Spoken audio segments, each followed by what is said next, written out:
The night of June 9, 1912, started like any other in Villisca, Iowa. It was a small town, known for its friendly residents, red brick buildings, and an overall sense of safety and community. The Moore family, consisting of Josiah and Sarah Moore, along with their 4 children, Herman, Mary, Arthur, and Paul, had been preparing for bed in their modest home. They lived in a neat 2-story house on the outskirts of town, nestled among rows of farmland. It was a peaceful place, surrounded by fields and a nearby creek. The world outside seemed still. That evening, the Moore family had visitors. 2 young girls, Lena and Ina Stillinger, who had been friends of the Moore children. The 2 girls had spent the day with the Moore family, and the group had shared a pleasant evening together. It was a quiet Sunday, and after a day of play, the children were sent to their rooms to sleep. By all accounts, nothing seemed out of the ordinary as the family settled in for the night. Josiah Moore, the father, was a respected man in town, a former businessman who had recently worked as a farmer. Sarah Moore, his wife, was known for her kind and gentle demeanor, always looking after the well-being of her children and those in the community. Their children were all well-liked, intelligent, friendly, and well-mannered. The Stillinger sisters were similarly described as sweet-natured and respectful. But as the children drifted off to sleep, they had no idea that something far darker was looming just outside their doors. It was around midnight when the quiet of the town was pierced by the violent sound of an axe splitting through the silence. In the dead of night, an unknown figure crept into the Moore household. The killer would later be described as a figure of complete darkness, a shadow moving swiftly from room to room with deliberate, chilling efficiency. In the darkness of the upstairs rooms, where the Moore family lay in their beds, the axe swung repeatedly. First, it fell on Josiah Moore, who was asleep in the master bedroom with his wife. Sarah Moore awoke briefly, but there was no time for her to scream or fight back. The axe came down again and again, leaving no chance for survival. The same brutal fate befell the children in the room next door. Herman, the oldest at 11, and his siblings Mary, aged 10, Arthur, aged 7, and Paul, aged 5. They had no time to react. The axe struck them as they slept, one by one, each blow echoing in the quiet home. Downstairs, Lena and Ina Stillinger, the 2 visiting girls, met the same fate. They had been staying the night in the guest bedroom, oblivious to the horror unfolding above them. They were struck down as they slept soundly, not knowing what had happened to the others. When the killer was finished, he stood in the eerie silence of the home, breathing heavily. His work was done. He carefully placed the axe back in its spot, next to the bodies. He covered the mirrors in the house with sheets and turned out the lights. He didn't rush. There was no sign of panic, no indication that he had been in any hurry. It was as if the killer knew exactly what he was doing. He'd done this before, or maybe he just enjoyed the meticulous nature of his grisly work. The killer left the house quietly, blending into the night as if he had never been there at all. But the next morning, when neighbors came by to check on the family, having noticed no movement or activity from the house, they would find the bloodied aftermath. The scene was horrific. The bodies of 8 victims lay strewn across 2 floors of the house, each one brutally hacked to death in their beds. There were no signs of struggle, no forced entry, no signs that the killer had been interrupted.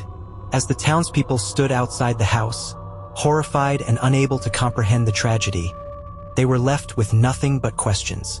Who had done this? Why had they done it? And how had they managed to slip away unnoticed? The police arrived quickly, but there was no immediate clue, no witness, no evidence that could point to a suspect. The house was silent, the bodies now cold, and yet the mystery began to deepen with every moment that passed. In the days that followed, the small town of Villisca would descend into a state of fear and confusion. The local authorities would scour the town for clues, speaking with townspeople, searching for anyone who might have seen or heard something that night. But every lead seemed to go nowhere. No one had seen anyone near the house. No one had heard a sound in the night. The house was isolated, tucked away from the bustle of town. And yet someone had come, someone who knew the house, the family, and the exact moment to strike. As investigators dug deeper into the case, a chilling question would arise in the minds of the townspeople. Was the killer someone they knew? Someone who had been watching them? Someone who had been in their midst all along? The investigation would drag on for weeks, months, and even years, but the killer's identity remained a complete mystery. The town would never forget the horror that took place on the night of June 9, 1912. And as time passed, the question that would plague Villisca for decades to come was simple yet haunting. Who murdered the Moore family and why? The eerie nature of the crime, the strange behaviors at the crime scene, and the fact that the case remains unsolved would become the foundation for Villisca's dark legacy.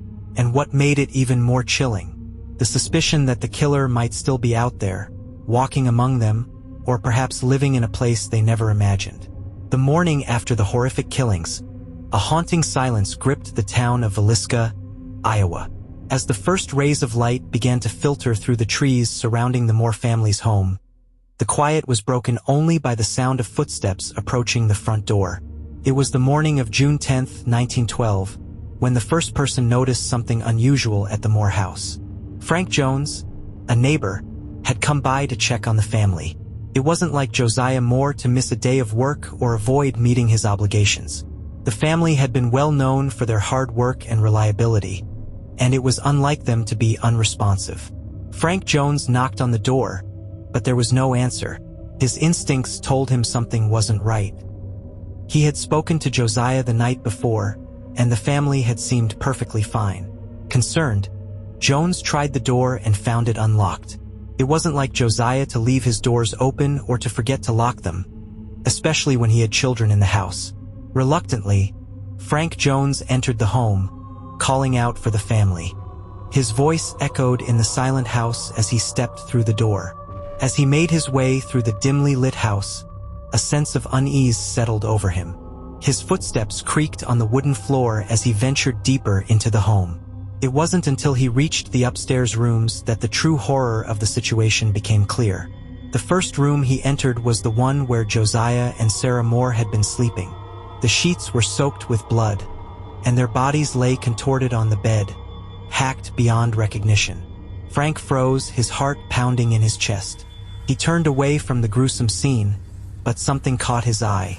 At the foot of the bed lay the bodies of the Moore children, their tiny forms disfigured by the brutal violence that had been inflicted upon them. The youngest, Paul, was barely 5 years old. His body was found next to his siblings, still clinging to the innocence of childhood, but now taken in a way that could only be described as pure malice. Frank's stomach churned, and he felt a cold sweat form on his brow. But the worst was yet to come. Frank cautiously moved down the hallway to the room where the two Stillinger girls had been staying.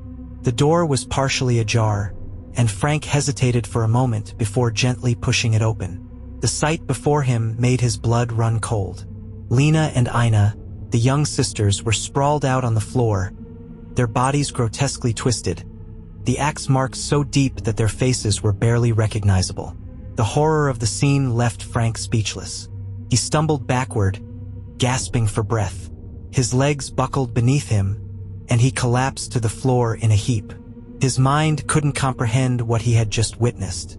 This wasn't a robbery gone wrong or a family dispute. It was something far more chilling.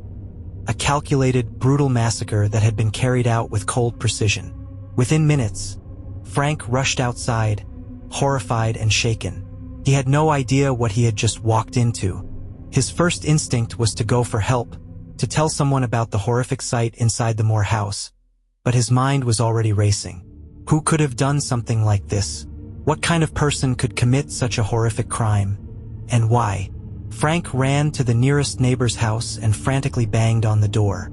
When the door opened, he could barely catch his breath. He stammered through the words, explaining what he had seen in the Moore home. The neighbor, as shocked and horrified as Frank, immediately ran to the local authorities, and soon, the entire town was buzzing with whispers and fear. By the time the police arrived, the news of the grisly discovery had spread like wildfire. The tiny town of Villisca was in turmoil. The idea that such violence could have occurred within their peaceful community was unthinkable. As the sheriff and his deputies entered the house, They were met with the same grisly scenes that had caused Frank to collapse.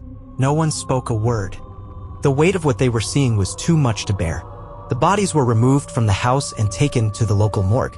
The town was left to process the horror that had unfolded in their midst. No one could fathom who would do something so vile, nor why they had chosen this family. But what was even more unsettling was the eerie silence of the house. The killer had left no sign of struggle, no indication of robbery, and no motive. The house had been undisturbed in every other way. It was as if the killer had been invited in and then, without warning, had unleashed hell. As the police began their investigation, they were faced with a series of disturbing clues that led nowhere. There were no signs of forced entry. The doors had been unlocked, the windows closed.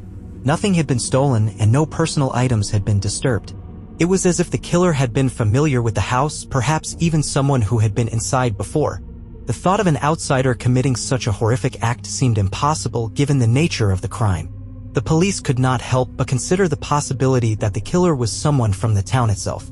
Local law enforcement immediately began questioning the people closest to the Moore family, hoping to uncover any hint of a motive. Neighbors, friends, and family members were interviewed, but no one could provide any answers. The Moore family was well-liked in the town, and there were no known enemies.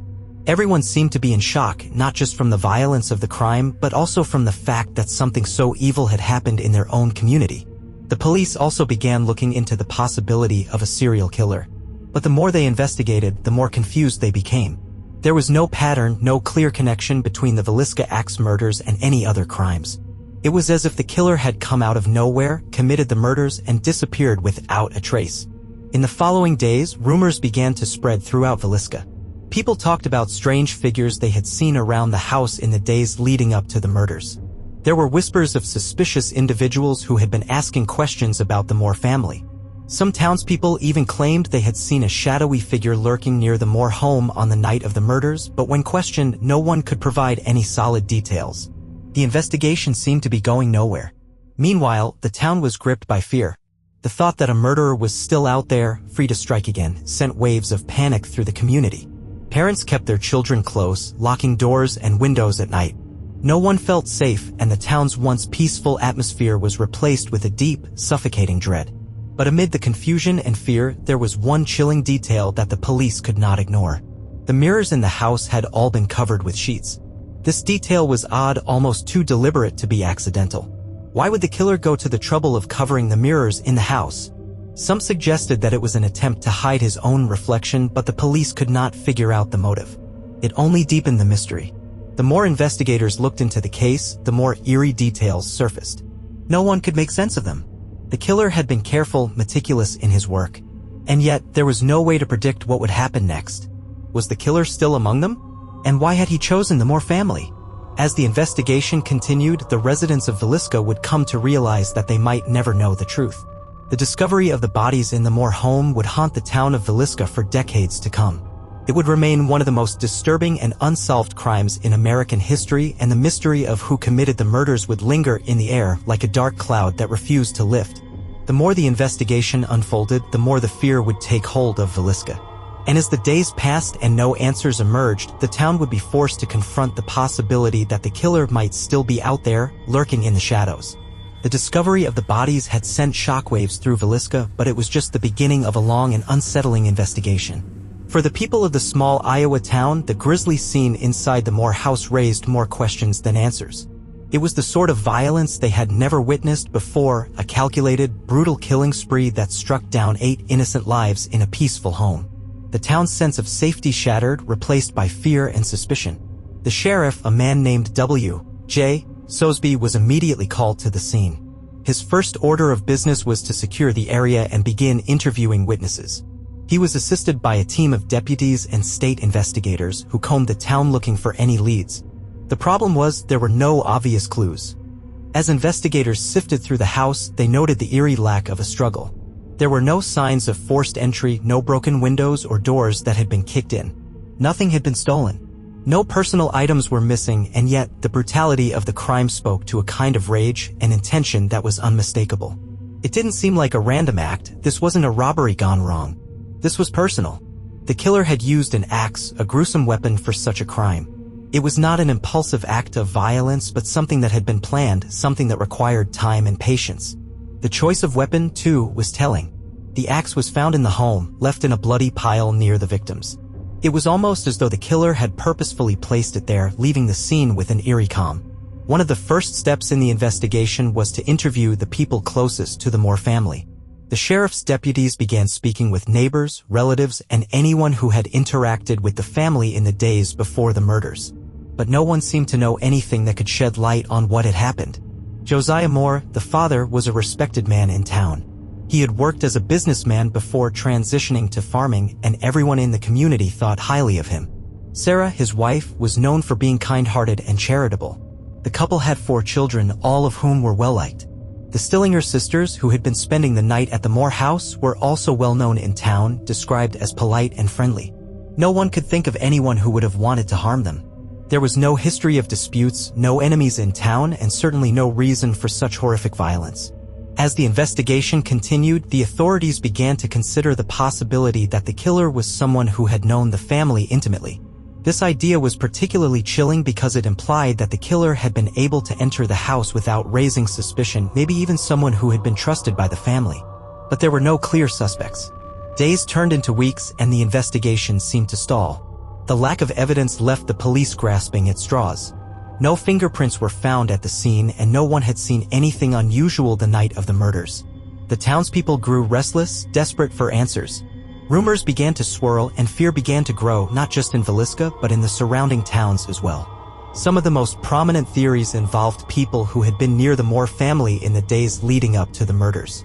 There were whispers about a mysterious man who had been seen near the house in the days prior, someone who appeared to be lingering in the area. However, no one could provide any solid details about the man's identity. There was also talk about an itinerant preacher who had been traveling through the town, but again, there was nothing concrete to connect him to the crime. One of the strangest aspects of the investigation was the absence of any concrete evidence about the killer's whereabouts after the murders. There were no witnesses who could place anyone near the Moore house that night, and no physical evidence that could point to a suspect. The lack of a clear motive made the case all the more bizarre. Why had the killer chosen this family? What was the reason for the brutal killings? In the midst of the investigation, the authorities received an anonymous letter. The letter, postmarked from a nearby town, claimed that the killer had been seen near the Moore house around the time of the murders. The letter contained vague descriptions, but nothing that could be definitively tied to anyone in particular. The anonymous letter added to the growing sense of unease in Villisca. Some believed it was a clue from the killer himself, while others saw it as a desperate attempt to distract the investigators. But it was just one more piece of the puzzle that wasn't quite fitting together. With no clear suspect, the authorities turned their attention to the family's pasts. Josiah Moore had been in good standing with the community, but could there have been something hidden in his past? The sheriff's office dug into his background, questioning friends and business associates, trying to find anything that could explain why someone might want to harm him and his family. One of the first things they learned was that Josiah had recently made an arrangement to sell his farm to a local businessman. The deal had gone through smoothly, but some had wondered if there had been tensions behind the scenes. Had Josiah's business dealings made him any enemies? Could the murder have been motivated by financial interests? However, as the investigation progressed, no solid evidence of a financial motive emerged. Josiah had not been involved in any shady dealings, and there were no known conflicts with his business partners. Still, the idea that the murders could have been about something other than personal animosity lingered. As the weeks went by, the investigation slowly turned inward. The police began to focus on the people who had been closest to the family in the days before the murders. They questioned neighbors who had visited the Moore house recently, but nothing stood out. There were no leads, no breakthroughs. It seemed as though the killer had carefully planned and executed the murders without leaving a trace. It was as if the killer had disappeared into thin air. Meanwhile, rumors continued to spread, each theory more outlandish than the last. Some believed that the killer had been a local man with a violent past who had snapped. Others speculated that it was someone who had been passing through town, someone who had never been seen before and would never be seen again. Some even suggested that the murders were part of a cult ritual, or that the killer was someone with a deep, hidden grudge against the Moore family.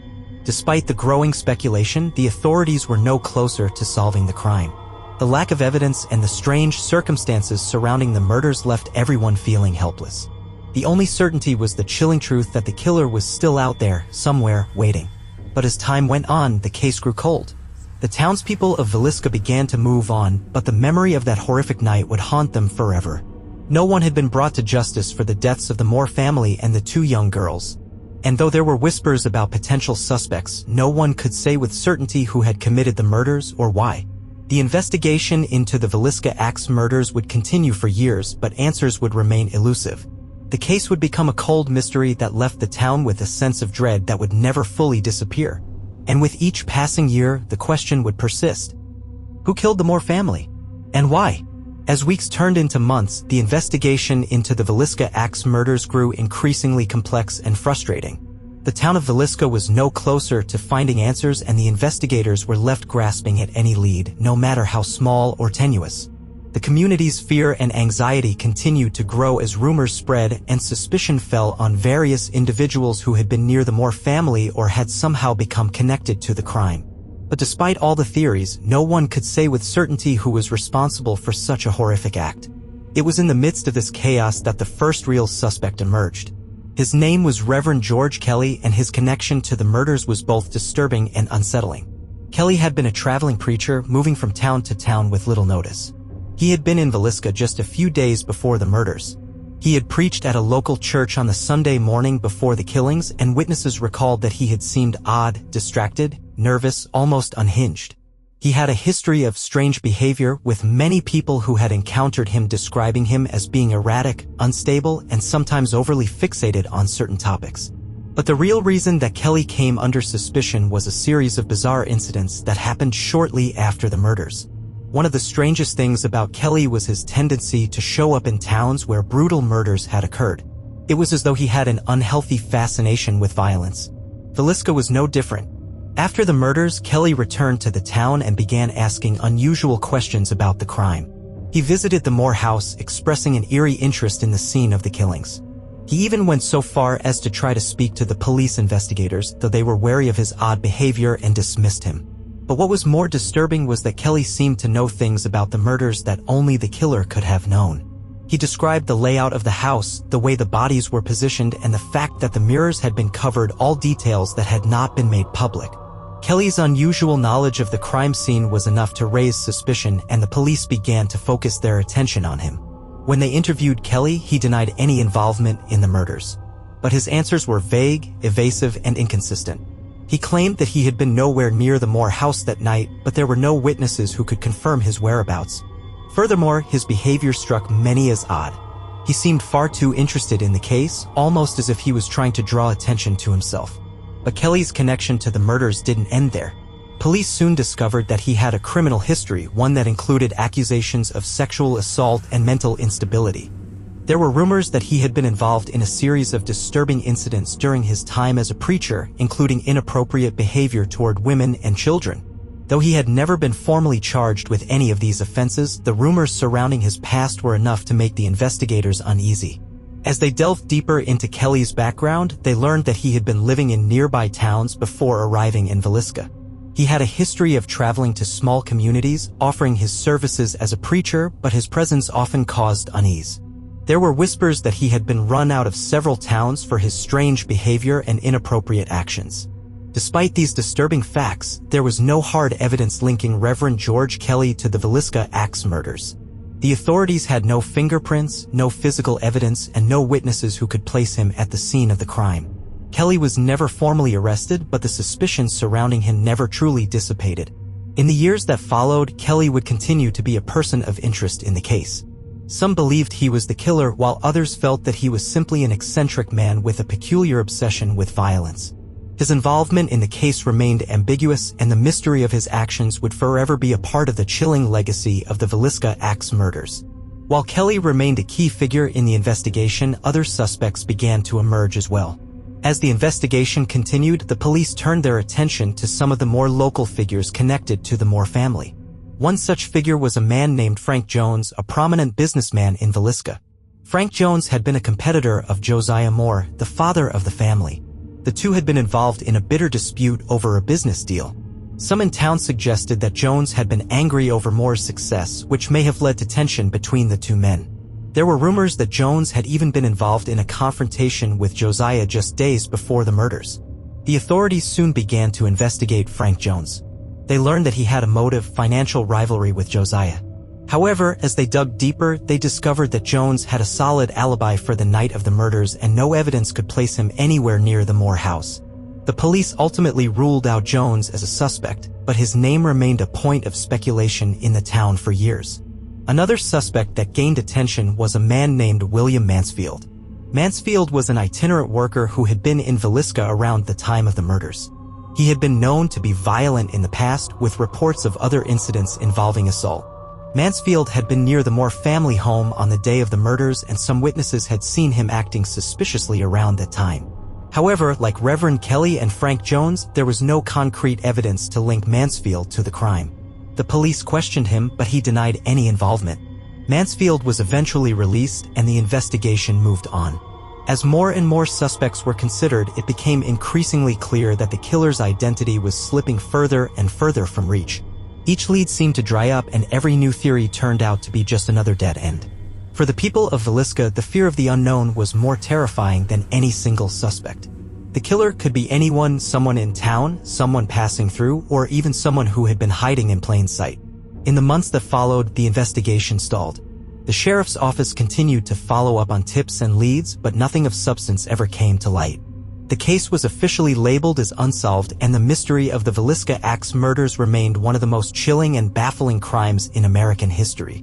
The town of Villisca, forever marked by the unspeakable violence that had occurred within its borders, would never be the same. The names of the suspects, Reverend George Kelly, Frank Jones, William Mansfield, and others, would become part of the dark lore surrounding the case. But the true killer remained unidentified, a shadow that continued to haunt the town for decades. The investigation into the Villisca Axe murders had reached a breaking point. Weeks had passed and the case was growing colder by the day. The authorities had interviewed dozens of suspects, followed countless leads, and even consulted with experts, but nothing seemed to make sense. No one knew who had committed such a horrific crime or why. The people of Villisca were left in a constant state of fear, wondering if the killer was still lurking in their midst. But just as the case seemed to be slipping into obscurity, a new development shocked the community. A young boy who had been staying in the Moore house the night of the murders suddenly came forward with a startling account. The boy's name was Roy Stillinger. He was the younger brother of Lena and Ina Stillinger, the two girls who had been murdered alongside the Moore family. Roy had not been staying in the house that night, but he had been visiting his sisters in Villisca and had been staying with another relative. It was a conversation with his parents that prompted Roy to come forward. He had been hearing rumors about the murders and had begun to remember details from that night, things he hadn't fully understood at the time, but which now seemed far more significant. On the evening before the murders, Roy had been at the Moore home. He had been playing with his sisters and the Moore children, unaware that anything was wrong. According to his recollection, everything had seemed perfectly normal, but there was one thing that stood out. He remembered that just before he left the house that evening, he had seen a man standing outside. At first, Roy didn't think much of it, but now, weeks later, he began to realize the importance of what he had witnessed. The man he saw was tall, with a dark complexion, and he had been standing in the shadows near the corner of the house. He hadn't spoken to Roy directly, but Roy had noticed him peering through the window. Roy's account was vague, and he didn't know for certain if the man he had seen was the same one responsible for the murders. But the fact that he had seen someone near the house that night raised new questions. Was this man simply a passerby, or had he been watching the Moore family? Could he have been involved in the killings? The authorities immediately took Roy's statement seriously, but they were cautious about jumping to conclusions. His recollection was imperfect, and the police had already considered a number of other leads, each one leading to a dead end. But the fact that Roy had seen someone outside the house so close to the time of the murders gave them a new lead to follow. They had a new suspect to investigate, a mysterious figure who might have been in the area the night of the murders. The police began to interview people who might have seen anything unusual around the Moore house that night. They also revisited the scene of the crime, hoping to find any overlooked clues. It was then that they discovered something troubling: footprints in the dirt near the house, which had not been there when the authorities initially investigated. The footprints appeared to be fresh, likely made the night of the murders. They were large, heavy footprints, as though the person who had made them was wearing boots. But there was one major problem: there were no clear tracks leading away from the house. The footprints seemed to just stop, as though the person had disappeared into thin air. This discovery caused the police to reconsider their initial theory. Could the killer have been someone who had been lying in wait near the house, watching the family? Could the killer have known when everyone would be asleep and then carried out the murders with cold, methodical precision? But even with these new developments, the police were still no closer to identifying the killer. The footprints did not lead to any clear suspects, and there was no concrete evidence to link them to anyone in particular. The mysterious man Roy had seen was still just a shadow, someone who might have been in the area but whose identity remained unknown. Despite the lack of concrete leads, the police continued to investigate. They brought in outside experts to help with the case, hoping that fresh eyes might bring a breakthrough. One of the experts suggested that the killer might have been someone who had been in the town recently, someone who had a familiarity with the area and the Moore family. Perhaps the killer had been watching the house for days, learning the family's routines, waiting for the perfect moment to strike. But the experts could not agree on a single theory. Some believed that the killer had been a stranger, someone passing through Villisca who had seen the opportunity to commit a crime. Others thought it was someone close to the Moore family, someone who had a personal grudge or vendetta against them. The truth was that no one knew for certain, and each theory seemed more far-fetched than the last. As the weeks turned into months, the police were faced with the terrifying possibility that they might never catch the killer. The case seemed to be slipping through their fingers, and the fear in Villisca grew stronger. People began to lock their doors at night, and rumors of other possible murders began to circulate. Would the killer strike again? Roy Stillinger's testimony had brought new life to the investigation, but it had also raised more questions. The authorities couldn't help but wonder, if the killer had been watching the house, why had he chosen that night? What had triggered the murders, and why had he chosen to kill an entire family, along with 2 innocent children? The brutality of the crime and the apparent lack of a clear motive made it all the more disturbing. The police continued to track down potential leads, following up on Roy's statement and revisiting the crime scene. They interviewed more townspeople, hoping that someone might have seen something. But the more they dug, the more they realized that the Villisca axe murders were unlike anything they had ever encountered. The killer had been careful, deliberate, and ruthless, and they were no closer to finding him than they had been when the investigation began. Despite the lack of progress, the case continued to haunt Villisca. The fear in the town was palpable, and the residents could not help but wonder if the killer was still among them. They locked their doors at night, they whispered in hushed tones about the murders, and they watched everyone around them with suspicion. Who could be trusted? Who had been hiding a dark secret? The town's once peaceful atmosphere had been shattered, replaced by a deep sense of dread. The Villisca axe murders had left an indelible mark on the community, and the truth of what had happened that fateful night seemed farther out of reach than ever before.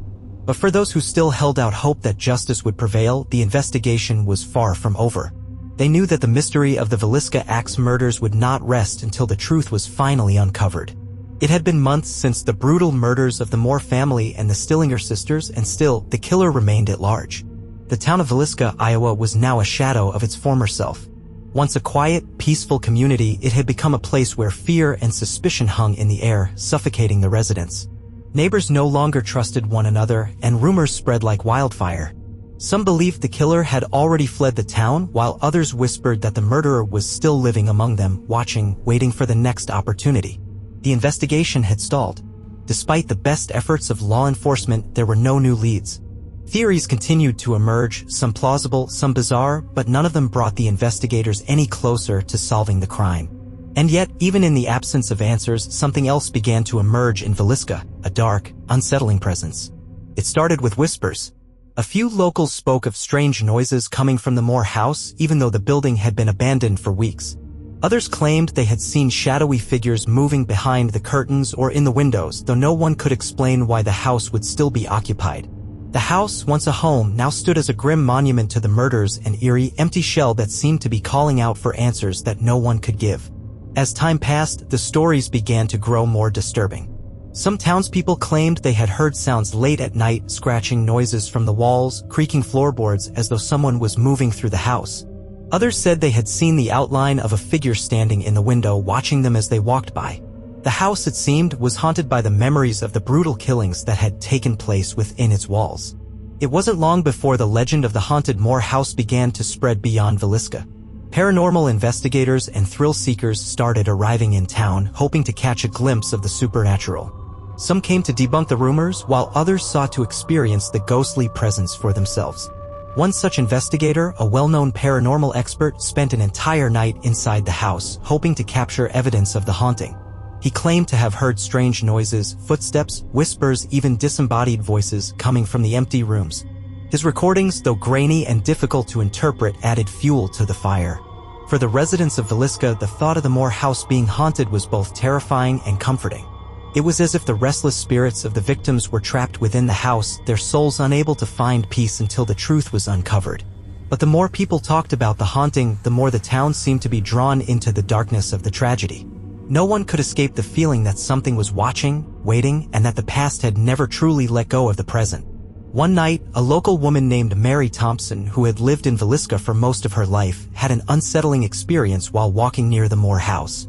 It was late, and she had been out visiting a friend when she decided to take a shortcut home. As she passed the abandoned house, she noticed that the front door was slightly ajar. Mary, who had lived in the town for decades, had never seen the door open before.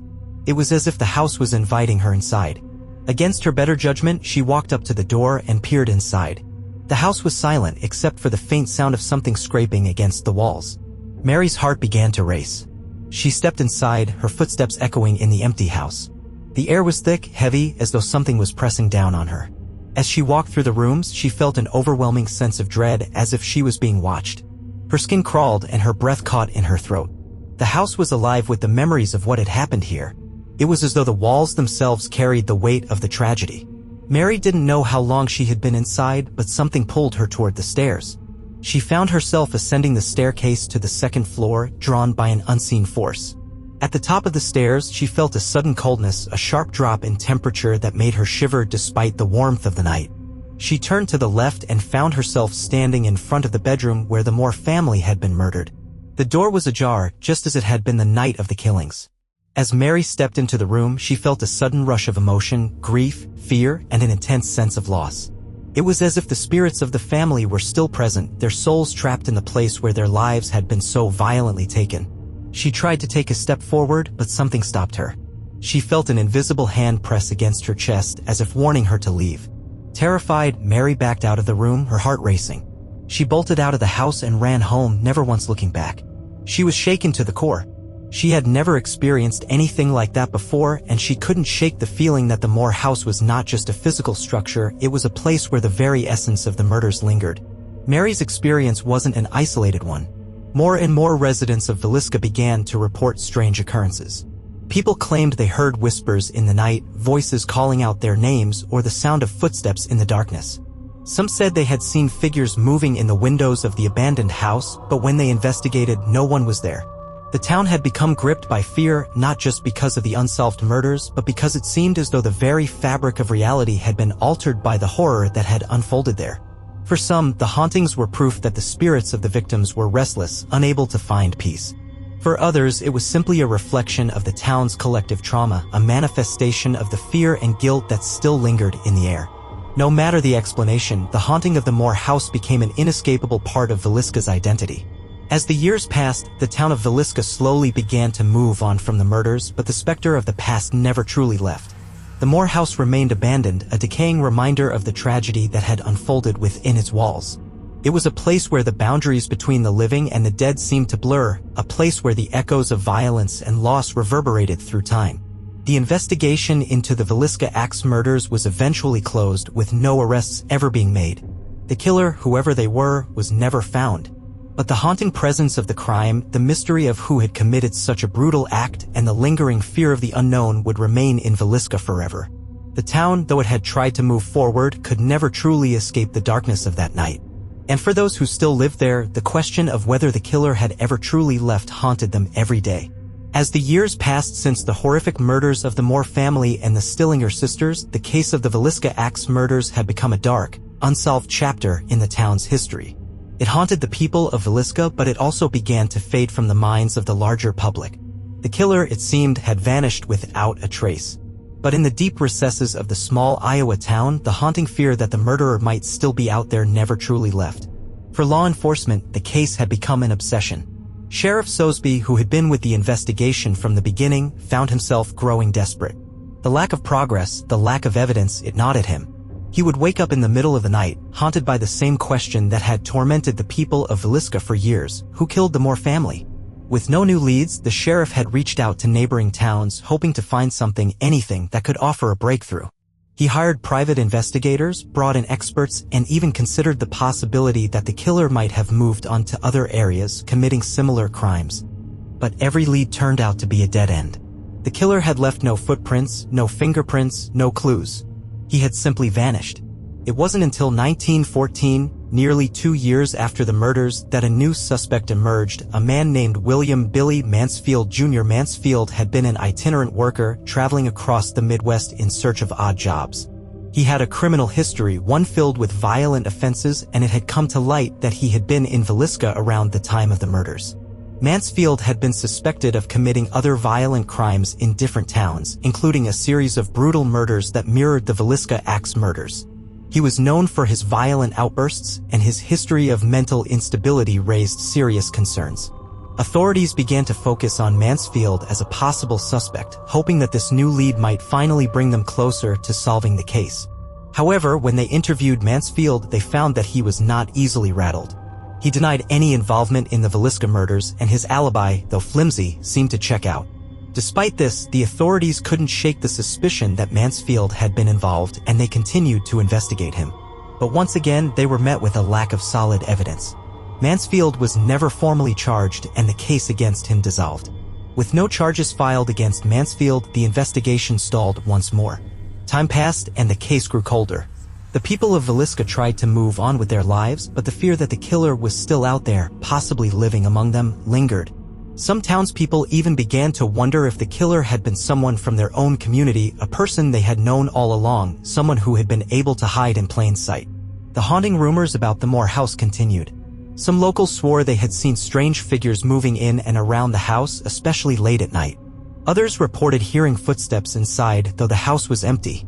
The supernatural stories around the house continued to grow, feeding into the collective paranoia of the town. There were even those who believed that the house itself had become cursed, a place where the past would never rest. It was as if the violence and horror of that night were forever trapped inside the walls, waiting to be relived. Years passed, and though the case remained unsolved, the memory of the murders never faded from the minds of the residents. The fear lingered, passed down to the next generation of Villisca's children who grew up hearing the tales of the Moore family's tragic deaths and the mysterious killer who had evaded justice. The case had become a part of the town's folklore, an unsolved puzzle that was passed down like an ominous story told around campfires. But the police never gave up on the investigation. It became clear that the true identity of the killer would likely never be known, at least not by those who were alive at the time. The most chilling realization was that the killer could have been anyone.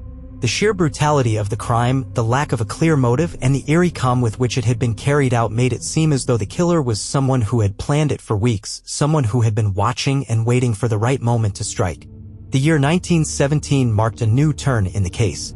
A series of similar murders were reported in nearby states. The details of these crimes were shockingly similar to the Villisca murders, a family, sometimes a small family, sometimes a group of children, brutally killed with an axe while they slept. In each case, the killer used the same method, a heavy axe wielded with terrifying precision, leaving no trace behind except for the blood and the horror. As the investigators looked at these new cases, they couldn't help but wonder if they were dealing with the same killer, a serial murderer who had simply moved on to other towns, committing the same gruesome crimes over and over again. The authorities began to look for connections between the Villisca murders and these new killings, hoping that the link would provide the breakthrough they so desperately needed. But again, they were left with more questions than answers. Despite the similarities in the killings, there was no concrete evidence to link the murders. The killer, it seemed, had managed to stay one step ahead of the police at every turn. And with each new case, the fear grew. The Villisca axe murders were now part of a growing list of unsolved crimes that seemed to have no explanation, no closure. But as the years wore on, the case began to slip into the realm of legend. The idea that the killer was still out there, somewhere, still haunted the people of Villisca. They feared that he might return, that the cycle of murder and terror would begin anew.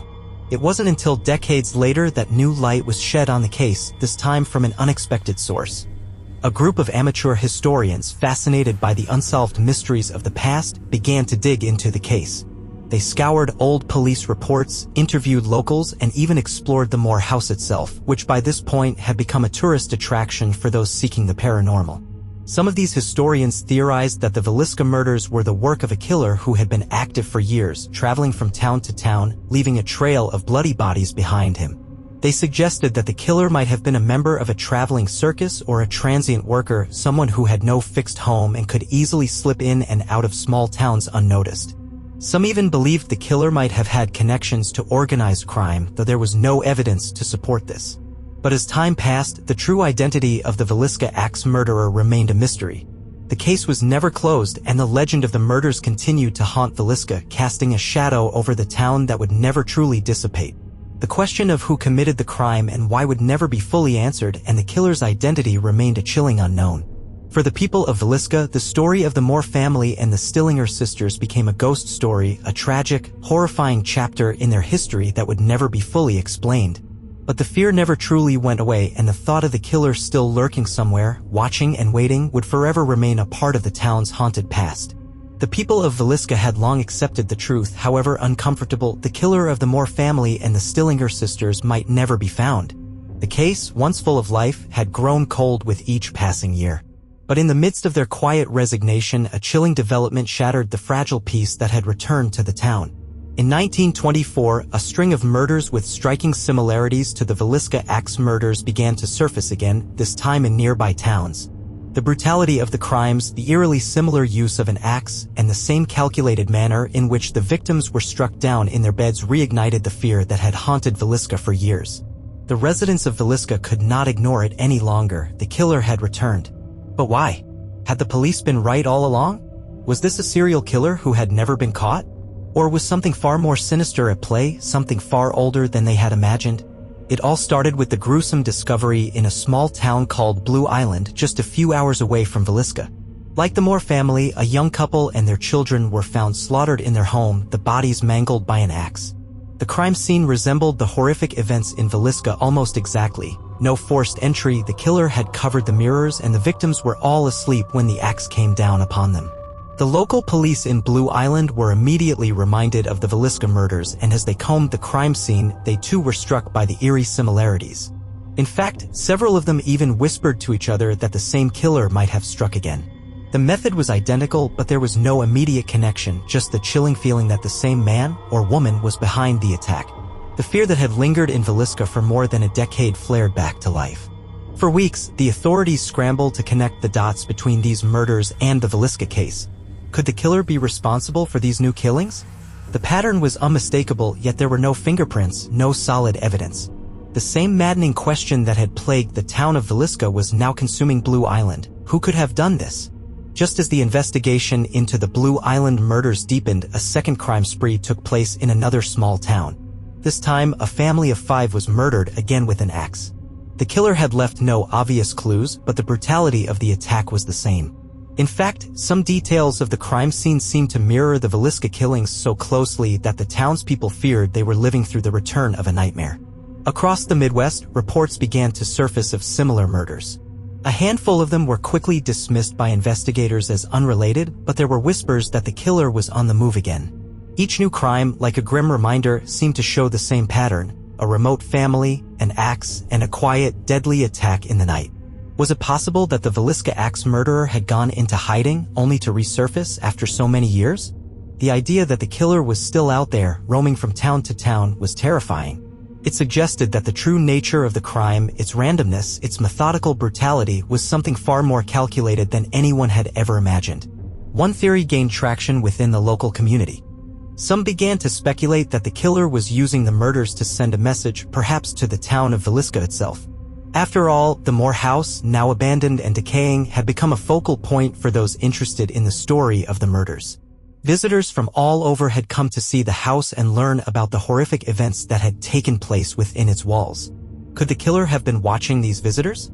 Could the murders, even the later ones, have been a twisted way of forcing the townspeople and outsiders alike to remember what had happened all those years ago?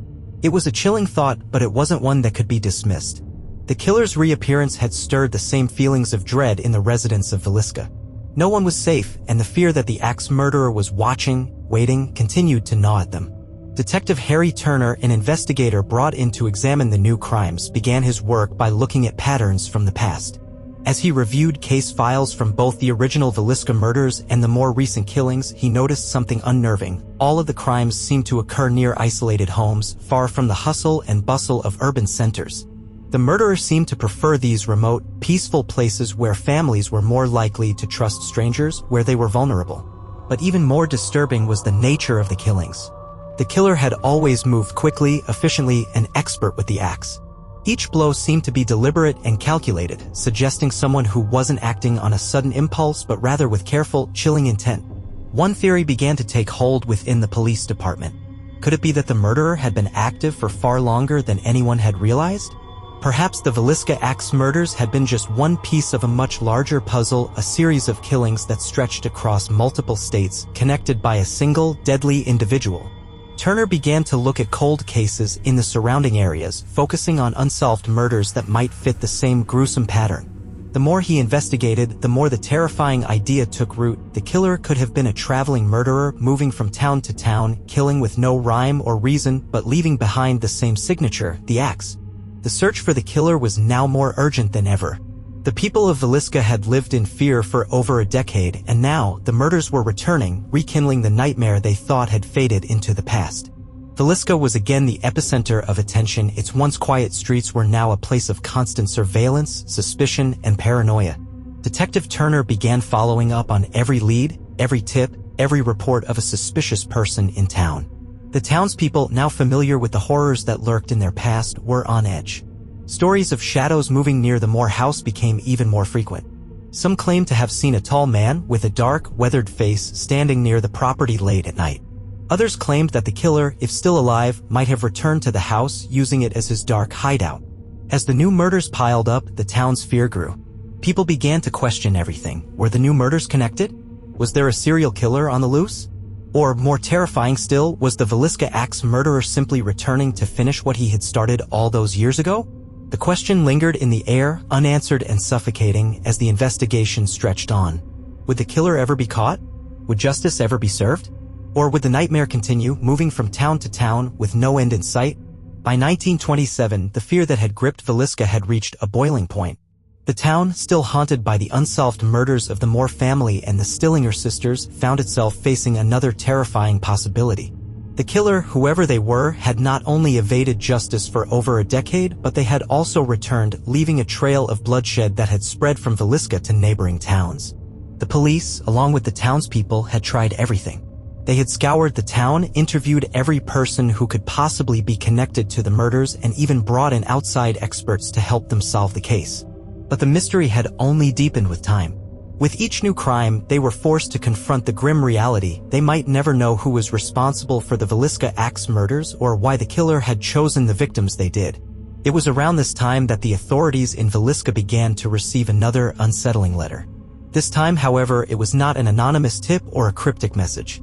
It was an open confession, one that sent shivers down the spines of the law enforcement officers who read it.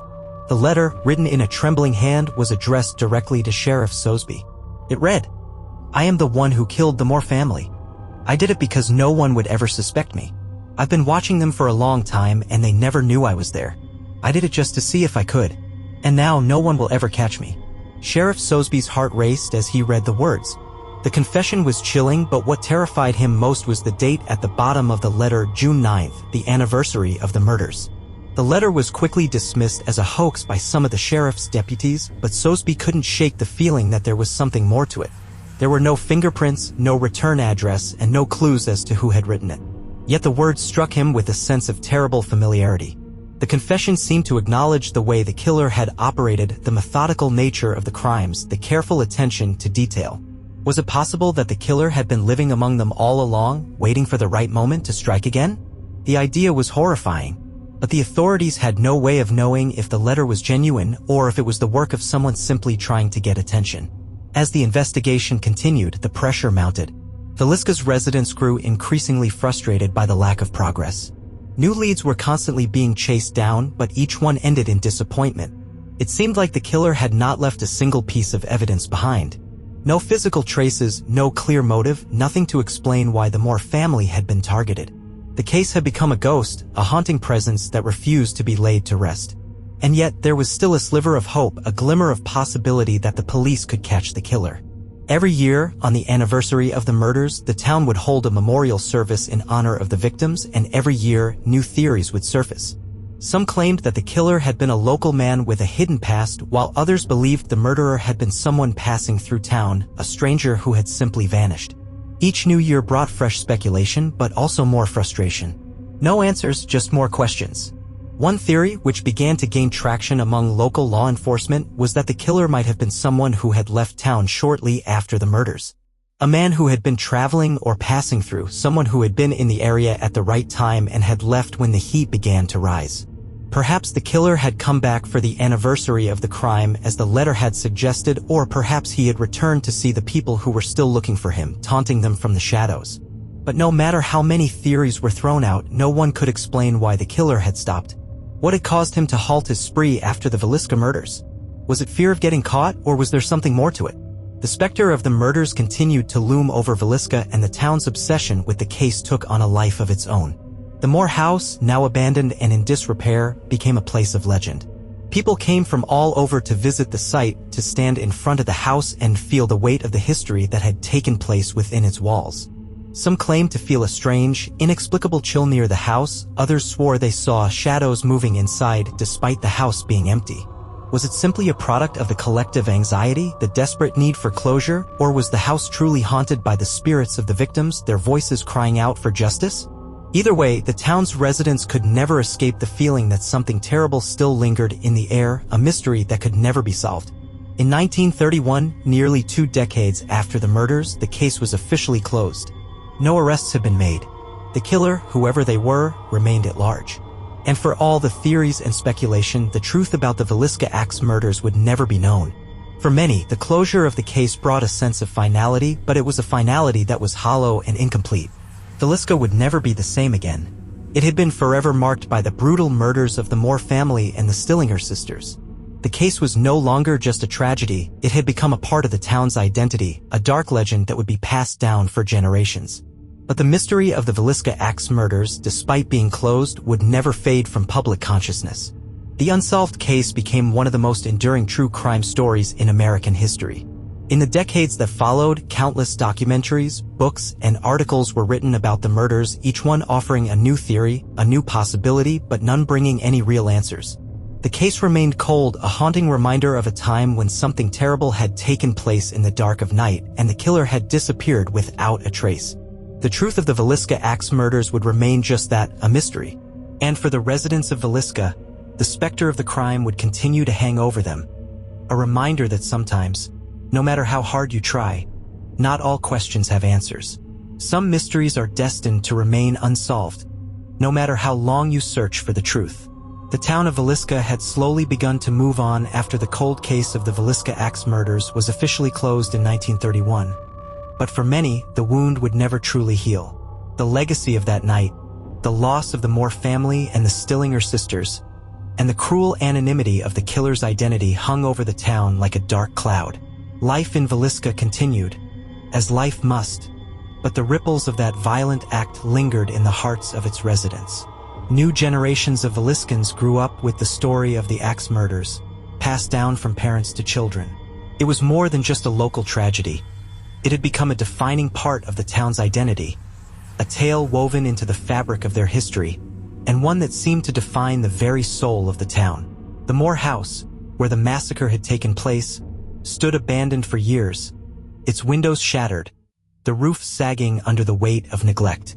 Yet, despite the years of deterioration, the house had never been entirely forgotten. It stood as a macabre monument to the past, a ghost of the terrible tragedy that had unfolded within its walls. But as the years went by, something strange began to happen. The house, which had once been a place of unimaginable horror, began to attract attention. Not just from the locals, but from people all over the country. Paranormal investigators, tourists, and curious minds descended on Villisca to see the site where the murders had occurred. The house, though still abandoned and decaying, had become a strange form of pilgrimage for those who were drawn to true crime stories, the supernatural, and the unknown. The idea that the house was haunted by the spirits of the Moore family, and the Stillinger sisters became a part of the town's lore. Those who visited the house reported strange experiences: cold drafts, eerie sounds, and even sightings of shadowy figures in the windows. Some said they heard the soft cries of children in the dead of night, while others claimed to feel a weight in the air, as if the very presence of the murders lingered in the walls. Was it just the power of suggestion? Or had the house truly become a place where the spirits of the past still roamed, unable to find peace? The paranormal stories surrounding the Moore house only deepened the town's sense of unease, but they also gave it a strange allure. The resurgence of interest in the Villisca axe murders brought with it a new wave of theories. In the 1940s and 50s, several self-proclaimed experts and amateur investigators began re-examining the case, claiming to have discovered new evidence. Some suggested that they had found clues in the town's records, others that they had uncovered links to the killer's identity. But with each new revelation came more questions. One theory that gained traction in the years following the closure of the case was that the killer had been a member of the local community, a person who had lived in Villisca, blending in with the townsfolk, unnoticed. Some even speculated that the killer might have been someone who had been mentally unstable, possibly driven by an obsessive fixation on the Moore family. But despite all the new theories, no conclusive evidence ever emerged to challenge the original conclusion. The Villisca axe murders remained an unsolved case, one that haunted the town but never fully left it behind. For those who lived in Villisca, it seemed as though the killer had slipped through their fingers forever. As the decades passed, the Moore house became a symbol of the town's grief, its dark past, and its inability to move on from the trauma of that night. The people of Villisca, though they tried to push forward, could not shake the feeling that the past was always lurking just beneath the surface. The case of the Villisca axe murders was never far from their minds, and it remained a topic of conversation for anyone who grew up in the town. Some locals came to terms with the fact that they might never have the answers they sought. Others, however, still held on to the belief that the truth would eventually come out. The police records from the time of the murders were long lost or buried under piles of paper, and even though new generations of investigators and crime enthusiasts continued to probe the case, the mystery remained unsolved. The Moore house itself became a pilgrimage site for true crime enthusiasts, and it was not uncommon for strangers to show up on the doorstep, asking to see the place where the murders had occurred. The house's crumbling facade was a reminder of the tragedy, but also a source of morbid fascination for those who were drawn to the macabre. In the 1960s, the house was eventually sold to a private owner who attempted to restore it, but the eerie reputation of the house made it nearly impossible to sell or even rent. No one wanted to live in a house with such a horrific history, and the property remained mostly vacant for years. But as the decades continued to pass, Villisca itself began to heal, albeit slowly. The younger generation, who had only heard the stories from their parents, grew up with the knowledge of the murders but without the raw emotional connection to the crime. The older generation, those who had lived through the terror of the 1910s, still remembered the shock and fear, but they, too, found ways to move forward. Villisca, though still haunted by its dark past, began to redefine itself. New businesses opened, schools flourished, and the town began to thrive again. The lingering presence of the Villisca axe murders was still felt, but the town learned to live with it, carrying the weight of the tragedy as part of its identity but no longer allowing it to dictate their future. The murder case itself became part of Villisca's history, a story that was retold generation after generation, not just as a tale of tragedy, but as a reminder of the enduring spirit of the community. The mystery remained unsolved, but the town, in its own way, found a semblance of peace. Despite the fact that the identity of the killer was never uncovered, the story of the Villisca axe murders had become something more than just a local crime. It had become a part of the American criminal folklore, one of those great unsolved mysteries that captured the imagination of millions, inspiring books, documentaries, and podcasts.